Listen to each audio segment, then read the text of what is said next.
Tanggal 14 Februari sebagai warga Indonesia yang baik tentu akan pergi ke TPS, berpartisipasi dalam pesta demokrasi, memilih siapa yang kita kehendaki untuk menjadi pemimpin bangsa Indonesia selanjutnya. Sudahkah Anda memiliki pilihan atau justru menjadi golput dan acuh pada hajat demokrasi di Republik ini? Selengkapnya akan kita ulas bersama dalam jutaan warga RI pilih golput. Yang beraja rugi dong. Kita lihat di slide pertama. Nah, kalau kita lihat dan juga pahami, warga Indonesia pasti sudah tidak asing lagi dengan istilah kata golput yang mana seringkali terdengar saat pemilu berlangsung. Tapi sebetulnya apa sih arti kata golput itu? Jangan-jangan hanya tahu kata golputnya saja tanpa tahu arti dari kata golput, walaupun sering kita dengar. Nah, golput itu adalah golongan putih yang mana sebuah gerakan dari masyarakat yang dimulai pada tahun 71 atau 1971 silam saat jelang pemilu pada waktu itu berlangsung. Golongan putih di sini memang ada dikarenakan sebagai bentuk protes segelintir masyarakat Indonesia yang muak akan pemerintahan Orde Baru kala itu dan mencoba melawannya dengan golput saat pemilihan berlangsung. Kenapa harus putih atau dinamakan golongan putih atau golput? Hal ini juga dikarenakan peserta pemilu pada waktu itu hanya terdapat Golkar yang identik dengan warna kuning, PDIP identik dengan warna merah, dan juga P3 identik dengan warna hijau. Nah, ini ada warna kuning, merah, dan juga hijau. Maka dari itu, warga yang menganut golput atau golongan putih tidak akan memilih ketiga warna tersebut dan mengartikannya sebagai golongan putih. Walaupun pada tahun 71 silam, golput pertama kali muncul dan sempat menghebohkan pesta demokrasi di kala itu, namun angka golput ternyata terbilang kecil atau hanya 5,98% saja di tahun 71 tingkat golputnya di pemilu kala itu. Jadi bisa dibilang di pemilu 1971 masyarakat Indonesia tetap antusias berpartisipasi dalam pemilu, walau ajakan untuk golput juga marak terjadi di masyarakat kita atau masyarakat Indonesia.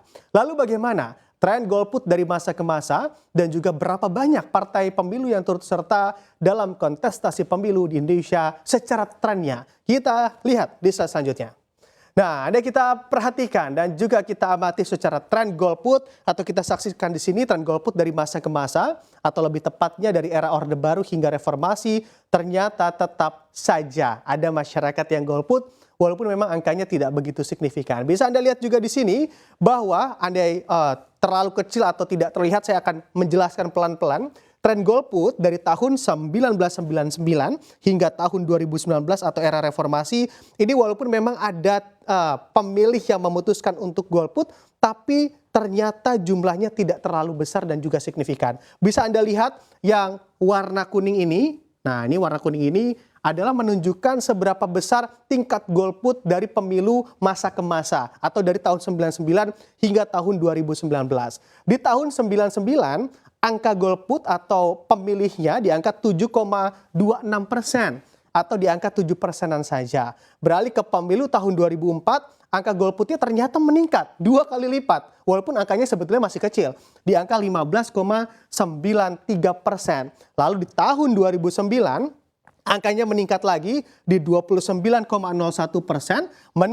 sedikit menurun di pemilu 2014 di mana Presiden Jokowi mempertaruhkan ataupun membuat partisipasi untuk dirinya sendiri menjadi presiden kala itu, angka golputnya di angka di tahun 2014 24,89% dan di pemilu 2019 angka golputnya ternyata turun di 20,99%. Nah, ini kan angka golputnya. Lalu jumlah partainya seperti apa sih? Berapa partisipan dari partai yang mana juga mengikuti pesta demokrasi dari masa ke masa? Di pemilu 1999 ada sebanyak 48 partai yang berpartisipasi pada kala itu. Di pemilu 2024 ternyata jumlahnya berkurang bahkan 2 kali lipat, hanya 24 partai yang berpartisipasi. Di pemilu 2009 ternyata naik lagi, menanjak lagi, ada 44 partai yang berpartisipasi untuk di kancah pemilu di saat itu. Di pemilu 2014 ada 12 partai dan dilanjutkan di 2019 ada 16 partai. Ada pengurangan angka partai di sini. Nah, di sini memang lalu bagaimana juga tingkat dari pemilih yang bimbang atau undecided voters begitu yang dikatakan, apakah memang terbilang banyak dan juga berpotensi meningkatkan angka golput? Kita lihat di slide selanjutnya. Nah, di slide selanjutnya ini kita lihat profil pemilih begitu ya yang juga bimbang di tahun 2024 dan juga ancaman golputnya seperti apa. Undecided voters ini atau pemilih yang belum menentukan pilihan atau pemilih bimbang, bisa kita lihat juga datanya yang telah disurvei oleh Litbang Kompas memperlihatkan pemilih bimbang di gelaran pemilu kali ini berdasarkan usia ternyata masih cukup banyak begitu ya yang bimbang ataupun galau. Nah, di sini kalau kita lihat atau kita kategorikan berdasarkan usia, ternyata yang paling banyak justru yang sepuh atau di atas 60 tahun yang juga masih galau di angka 36%. Masih banyak pemilih yang cukup bimbang. Lalu ada juga begitu yang di bawahnya di pemilih usia 41 hingga 60 tahun, ini pemilih bimbangnya di angka 34,7%. Lalu yang ketiga ada di angka 24 hingga 40 tahun. Pemilih bimbangnya di angka 25,5% dan dilanjutkan di bawah 23 tahun, pemilih bimbangnya di angka 21,0%.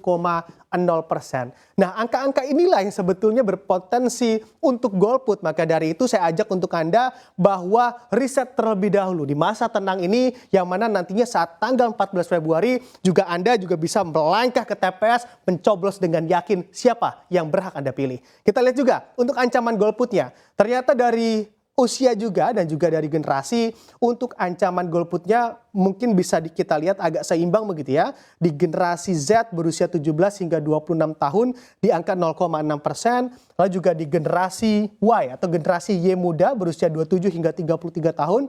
Angka golputnya atau diprediksi di 0,6%. Dan generasi Y tua atau di atas 33 tahun angka golputnya juga berada di 0,6%. Nah, ini kita harus ajak begitu ya mereka ya untuk tetap meriset dan siapakah yang akan mereka pilih yang di masa pemilu ataupun di hari pencoblosan tanggal 14 Februari nanti. Nah, kita lihat juga seperti apa sih ataupun dengan masih banyaknya pemilih yang cukup bimbang yang juga dikhawatirkan adalah potensi meningkatnya golput juga makin tinggi dengan angka yang golput yang juga pastinya juga akan menimbulkan banyak kerugian terkhusus bagi kita sendiri dan juga masyarakat Indonesia. Apa saja dampak negatif dan juga kerugian menjadi golput saat pemilu berlangsung? Kita lihat di slide ini.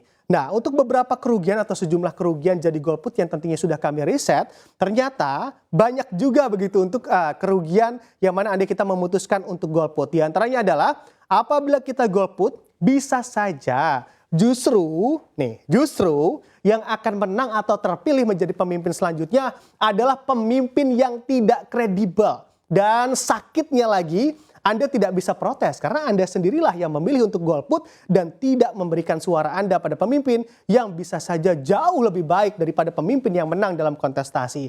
Nah, yang kedua, suka atau tidak suka dengan meningkatnya angka golput juga memberikan dampak pada pembangunan bangsa kita menjadi terhambat karena golput ikut menciderai aspek pembangunan negeri ini untuk lebih maju di masa yang akan datang. Dan yang ketiga, memilih golput. Sudah jelas pula Anda tidak menjadi insan demokrasi, yang mana demokrasi sejatinya harus dijunjung tinggi dan di sini pula harusnya menjadi momentum menunjukkan semangat juang atau semangat demokrasi yang cukup membara dengan tidak melakukan golput pada saat pemilu berlangsung. Nah, untuk yang keempat, ternyata menjadi golput atau golongan putih juga bisa merugikan negara. Karena bagaimana tidak, negara pun begitu ya, tidak gratis untuk menyelenggarakan pemilu, tapi juga mengeluarkan anggaran yang sangat besar dari APBN dan Anda ternyata memilih untuk golput. Harusnya dengan tidak golput, kita sebetulnya sudah menjadi bagian dari warga negara yang tidak merugikan bangsa kita sendiri. Dan yang kelima, nah ini, dengan Anda memilih golput, hati-hati.